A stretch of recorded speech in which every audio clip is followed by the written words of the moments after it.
भर में शांति और मानव अधिकारों का ढोंग रचने वाला अमेरिका आज खुद पूरे मध्य पूर्व को बारूद के ढेर पर बैठा चुका है। अपनी दादागिरी के दम पर दुनिया को हांकने की चाहत रखने वाले अमेरिकी राष्ट्रपति डोनाल्ड ट्रंप ने अब एक ऐसा दांव खेला है जो जलते को घी देने का काम कर रहा है। एक तरफ ईरान पर मिसाइलें बरसाकर अमेरिका अपनी ताकत की धौंस जमा रहा है, तो दूसरी तरफ सऊदी अरब को सिविलियन न्यूक्लियर प्रोग्राम की चाबी सौंपने की तैयारी कर ली गई है। नमस्कार, बहुत स्वागत है आपका। विश्व युद्ध देख रहे हैं आप, मैं हूं आपके साथ इशिका त्यागी।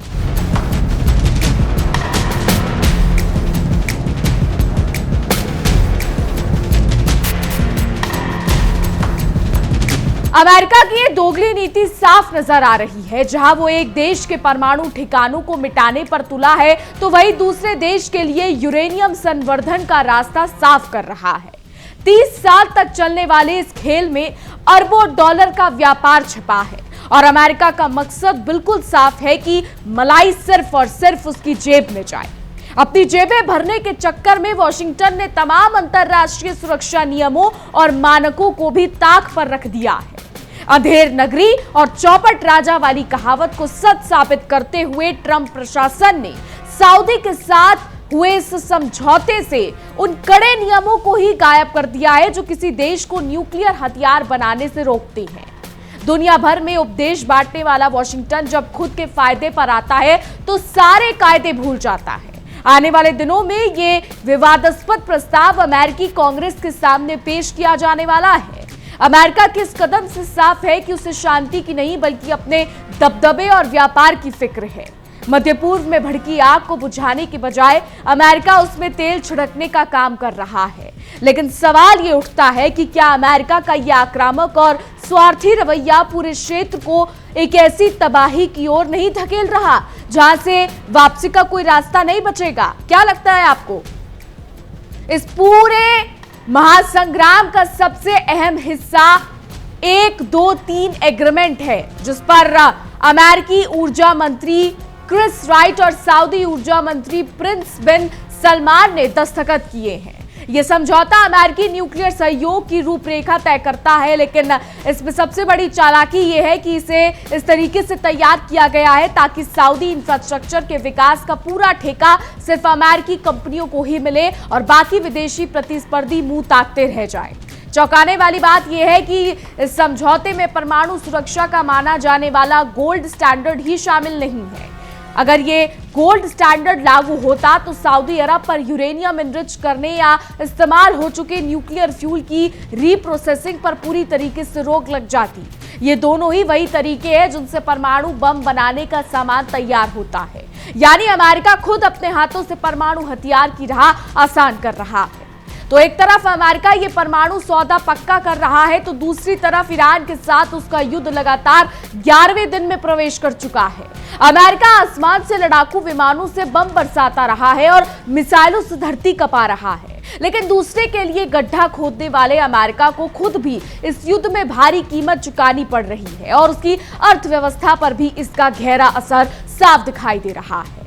अमेरिकी रक्षा मंत्री पेट हेग्सेथ ने खुद संसद में कबूल किया है कि इस 11 दिन के युद्ध में अब तक 37.5 अरब डॉलर सुहा हो चुके हैं। हालांकि रक्षा विशेषज्ञों का साफ मानना है कि असली आंकड़ा इससे कहीं ज्यादा बड़ा है, जिसे छिपाने की कोशिश की जा रही है। हेग्सेथ और जॉइंट चीफ ऑफ स्टाफ के अध्यक्ष जनरल डैन केन अब इस युद्ध की भट्टी को जलाए रखने के लिए अमेरिकी संसद से अतिरिक्त बजट की भीख मांग रहे हैं। अमेरिकी सेंट्रल कमांड सेंटकॉम ने सीना ठोककर बताया कि मंगलवार रात भी उसने लगातार 11वीं रात ईरान के ठिकानों पर भयानक हवाई हमले किए। हद तो तब हो गई जब राष्ट्रपति डोनाल्ड ट्रंप ने खुलेआम धमकी दे डाली कि अमेरिका जल्द ही ईरान के गुप्त परमाणु ठिकानों पिक एक्स माउंटेन पर हमला कर सकता है, जो कि जमीन के बहुत अंदर बेहद सुरक्षित माना जाता है। बता दें, ट्रंप की इस गीदड़ भभकी पर ईरान ने भी कड़ा रुख अपनाते हुए साफ लहजे में चेतावनी दी है। ईरान का कहना है कि अगर उसके परमाणु ठिकानों पर एक भी हमला हुआ तो वो इस पूरे मध्य पूर्व में युद्ध की घोषणा मानेगा और ईंट का जवाब पत्थर से देना। यानी अब अमेरिका की सनक के कारण पूरे क्षेत्र में महायुद्ध का खतरा मंडराने लगा है। अमेरिका द्वारा फैलाई गई साग की लपटें अब पड़ोसी मुल्कों तक पहुंचने लगी हैं। कुवैत, बहरीन और जॉर्डन ने दावा किया है कि उन्होंने अपने हवाई क्षेत्र में घुसी कई मिसाइल और कई ड्रोन्स के हमलों को नाकाम कर दिया है। वहीं दूसरी ओर यमन के हूती विद्रोहियों ने सऊदी अरब के जहाजों को लाल सागर से दूर रहने की सख्त हिदायत दे दी है, जो इस बात का सबूत है कि ये लड़ाई अब बेकाबू होती जा रही है। तो युद्ध के इस उन्माद के बीच आपको बता दें, कूटनीतिक गलियारों में शांति की छटपटाहट भी देखने को मिल रही है। ईरान के गृह मंत्री भागते भागते कंगाल पाकिस्तान की राजधानी इस्लामाबाद पहुंचे। वहां उन्होंने पाकिस्तानी सेना प्रमुख आसिम मुनीर और अधिकारियों के साथ बंद कमरे में बैठक की, ताकि इस युद्ध की आग को फैलने से रोका जा सके और क्षेत्रीय सुरक्षा को बचाया जा सके। दूसरी तरफ अमेरिकी राष्ट्रपति डोनाल्ड ट्रंप लेबनान के राष्ट्रपति से मुलाकात करके शांति का मसीहा बनने का नाटक कर रहे हैं। ट्रंप ने दावा किया कि वो लेबनान और इजराइल के बीच शांति कायम करवाएंगे, लेकिन जब मीडिया ने उनसे पूछा कि इजरायली सेना दक्षिणी लेबनान से कब हटेगी, तो ट्रंप बंगले झांकने लगे और कोई भी साफ समय सीमा बताने से साफ मुकर गए। युद्ध के इस बाजार में पेंटागन का एक और दोहरा चेहरा सामने आया है। पेंटागन की डिमांड पर अमेरिकी कंपनी अब यूक्रेन के मशहूर मागुरा ड्रोन बोट्स का उत्पादन शुरू करने जा रही है।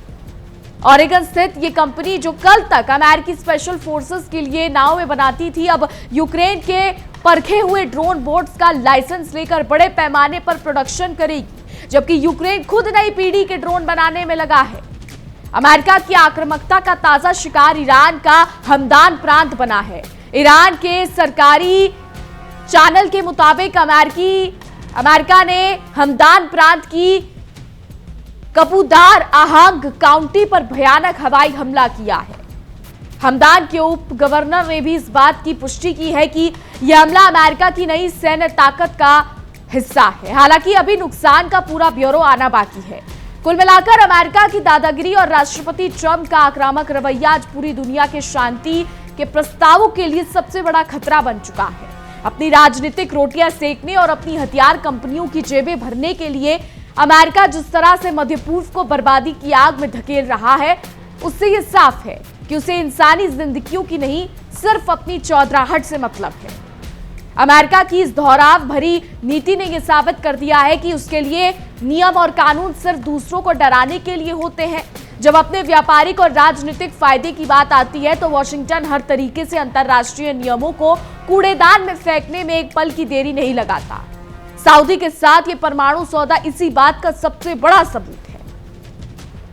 मुंह में मीठी बातें और बगल में छुरी वाली कहावत अमेरिका पर पूरी तरीके से सटीक बैठती है। एक तरफ वो दुनिया के सामने परमाणु हथियारों के प्रसार को रोकने की बड़ी बड़ी बातें करता है, तो दूसरी तरफ अपने चहेते मुल्कों को यूरेनियम संवर्धन की अनौपचारिक छूट देने का खेल रचता है। अमेरिका का ये दोगलापन ही मध्य पूर्व में शक्ति और शांति संतुलन बिगाड़ रहा है।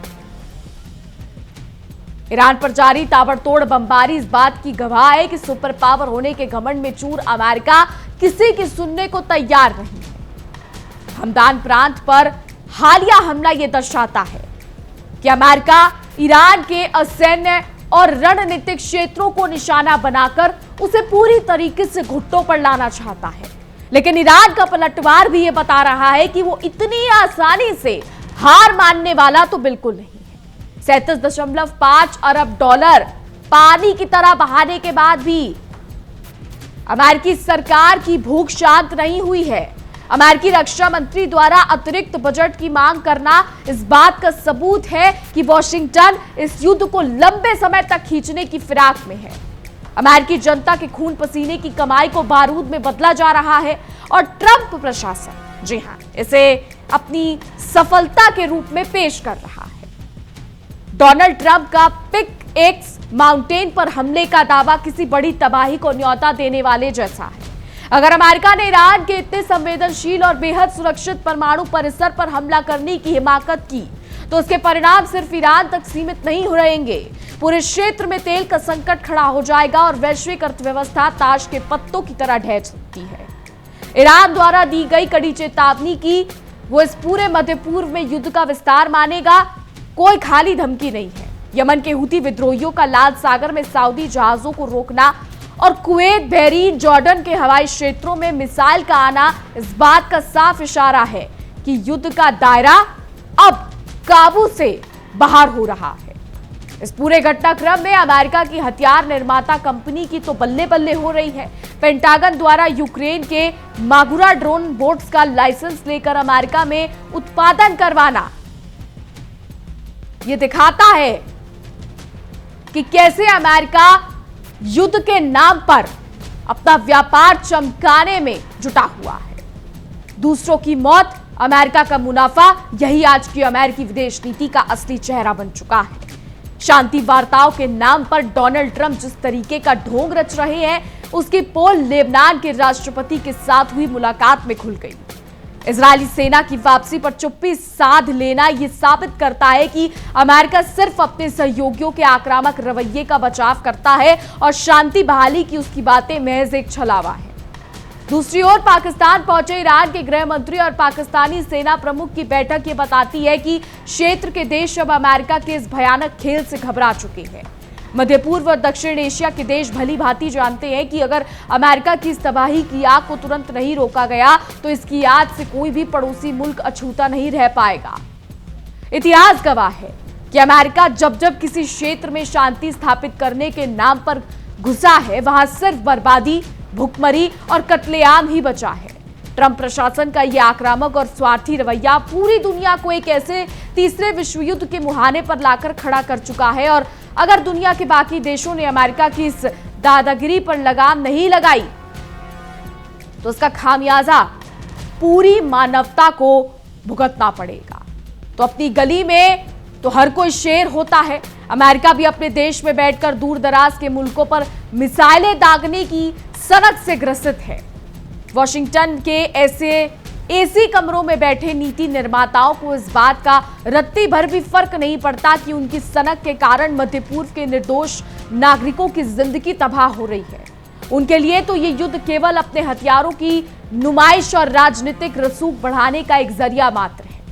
अमेरिकी राष्ट्रपति डोनाल्ड ट्रंप का ये दोहरा रवैया पूरी दुनिया के सामने बेनकाब हो चुका है।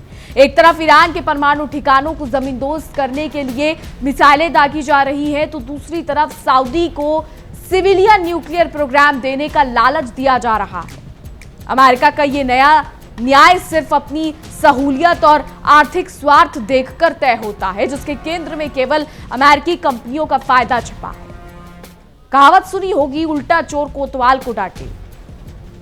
उसी तर्ज पर अमेरिका ईरान को क्षेत्रीय स्थिरता के लिए खतरा बताता रहा, लेकिन सच्चाई यह है कि खाड़ी देश के शांतिपूर्ण माहौल में जहर घोलने का असली काम खुद अमेरिका ने किया है। अगर अमेरिका अपनी टांग हर मामले में अड़ाना बंद कर दे तो मध्य पूर्व के देश आपस में मिलकर अपने मसले सुलझाने की काबिलियत रखते हैं। 123 एग्रीमेंट से गोल्ड स्टैंडर्ड को गायब कर देना अमेरिका की अंतरराष्ट्रीय सुरक्षा मानकों के प्रति घोर लापरवाही को दिखाता है। खुद को दुनिया का ठेकेदार कहने वाला वॉशिंगटन जब अपने फायदे के लिए परमाणु हथियारों के प्रसार की राह आसान कर दे तो फिर वो किस मुंह से दूसरे देशों को परमाणु हथियार बनाने से रोकने का उपदेश दे सकता है, ये बड़ा सवाल है। युद्ध के 11वें दिन भी हमदान प्रांत के कपूदार अहांग काउंटी जैसे इलाकों को निशाना बनाना यह दिखाता है कि अमेरिका बौखलाहट में अंधाधुंध हमले कर रहा है। लेकिन अमेरिका शायद ये भूल रहा है कि इतिहास गवाह है कि बारूद के दम पर आप किसी देश के भूगोल को नुकसान तो पहुंचा सकते हैं, मगर वहां के लोगों के हौसलों को नहीं तोड़ सकते। अरबों डॉलर युद्ध की भट्टी में झोंकने के बाद भी जब अमेरिकी रक्षा मंत्री को संसद के सामने हाथ फैलाने पड़े हैं तो यह अमेरिका के खोखले होते आर्थिक तंत्र की पोल खोलता है। युद्ध की आड़ में अमेरिकी करदाताओं के पैसों की यह बर्बादी खुद अमेरिकी आवाम के साथ भी एक बड़ा धोखा है, जिसे सुरक्षा के नाम पर लगातार अमेरिका गुमराह किया जा रहा है। पिकेक्स माउंटेन पर हमले की धमकी देकर ट्रंप प्रशासन आगे से खेलने का काम कर रहा है। भूमिगत और बेहद सुरक्षित परमाणु ठिकाने पर हमला करने का नतीजा एक भयानक पर्यावरणीय और मानवीय त्रासदी के रूप में सामने आ सकता है। लेकिन सत्ता के नशे में चूर नेताओं को सिर्फ अपनी अकड़ दिखाने से मतलब है, भले ही इसके परिणाम पूरे ग्रह को भुगतने पड़े। लाल सागर में हूती विद्रोहियों की हलचल और कुवैत बहरीन के हवाई क्षेत्र में मिसाइलों की गूंज इस बात का स्पष्ट संकेत है कि अमेरिका ने एक ऐसा मधुमक्खी के छत्ते में हाथ डाल दिया है जिससे निकलना अब उसके लिए नामुमकिन होता जा रहा है। युद्ध का दायरा जितने ज्यादा मुल्क तक फैलेगा, अमेरिकी संसाधनों का नुकसान भी उतना ही तेज होगा। कूटनीति के नाम पर लेबनान और इजरायल के बीच मध्यस्थता का नाटक करने वाले ट्रंप का धौरा चेहरा पूरी तरीके से बेनकाब हो चुका है। इजरायली सेना की वापसी पर चुप्पी साध लेना और सिर्फ खोखले दावे करना यह दर्शाता है कि अमेरिका कभी निष्पक्ष मध्यस्थ नहीं हो सकता। उसका एकमात्र मकसद अपने सहयोगी मुल्कों के आक्रामक रवैये को संरक्षण देना है। संक्षेप में कहें तो विनाश काले विपरीत बुद्धि, ये वाली नीति पर चल रहा अमेरिका आज पूरी दुनिया को एक भयानक बर्बादी की कगार पर ला खड़ा कर चुका है। सऊदी अरब के साथ परमाणु सौदेबाजी से लेकर ईरान पर जारी बमबारी तक अमेरिका की हर चाल केवल उसकी वैश्विक दादागिरी को कायम रखने का जरिया है। अगर विश्व समुदाय ने समय रहते इस अमेरिकी आक्रामकता पर लगाम नहीं लगाई तो इसका खामियाजा आने वाले कई पीढ़ियों को भुगतना पड़ेगा। कहते हैं काट की हांडी बार बार नहीं छड़ती। अमेरिका का यह भ्रम भी अब बहुत जल्द टूटने वाला है कि वो जब चाहे जिसे चाहे दुनिया के किसी भी कोने में जंग छेड़कर अपनी चौधराहट साबित कर सकता है। पूरे मध्य पूर्व को अपनी बारूदी सनक की भट्टी में झोंकने वाला वॉशिंगटन अब खुद अपने ही बिछाए जाल में बुरी तरीके से फंसता नजर आ रहा है। एक तरफ अमेरिका में आम जनता महंगाई और आर्थिक मंदी की मार झेल रही है, तो दूसरी तरफ ट्रंप प्रशासन रक्षा बजट के नाम पर अरबों खरबों डॉलर युद्ध में सुहा कर रहा है। अपनी जनता की मूलभूत जरूरतों को दरकिनार कर केवल हथियार निर्माताओं और रक्षा ठेकेदारों की तिजोरियां भरना अमेरिकी राजनीति का सबसे शर्मनाक पहलू बनकर उभरा है। ईरान का हर हमले के बाद और मजबूती से उठ खड़ा होना यह साबित करता है कि अमेरिका की सैन्य धूस अब बेअसर साबित हो रही है। अपनी दादागिरी के घमंड में चूर वॉशिंगटन को यह एहसास नहीं हो रहा कि यह आक्रामक रवैया उसे पूरी दुनिया से अलग थलग कर रहा है और वैश्विक मंच पर उसकी साख पूरी तरीके से मिट्टी में मिल चुकी है। अंत में इतिहास जब भी इस दौर का हिसाब मांगेगा तो अमेरिका को शांति के नाम पर तबाही फैलाने वाले और अपने फायदे के लिए पूरी इंसानियत को जंग के मुहाने पर धकेलने वाले देश के रूप में ही याद रखा जाएगा। अगर अब भी अमेरिकी हुक्मरानों की अकल ठिकाने नहीं आई तो ये महायुद्ध केवल मध्य पूर्व को ही नहीं बल्कि अमेरिका के युद्ध के वजूद को भी भस्म कर देगा। आने वाला समय बताएगा कि क्या होता है। फिलहाल हमारी आज की रिपोर्ट तो बस इतना ही। तमाम खबरों के लिए देखते रहिए इंडिया डेली 24/7। देखिए इंडिया डेली 24/7 अब आपके स्मार्ट टीवी पर। इंडिया डेली मौजूद है सभी डिजिटल प्लेटफॉर्म पर लाइव और लगातार। इंडिया डेली 24/7 हर दिन राष्ट्र को समर्पित।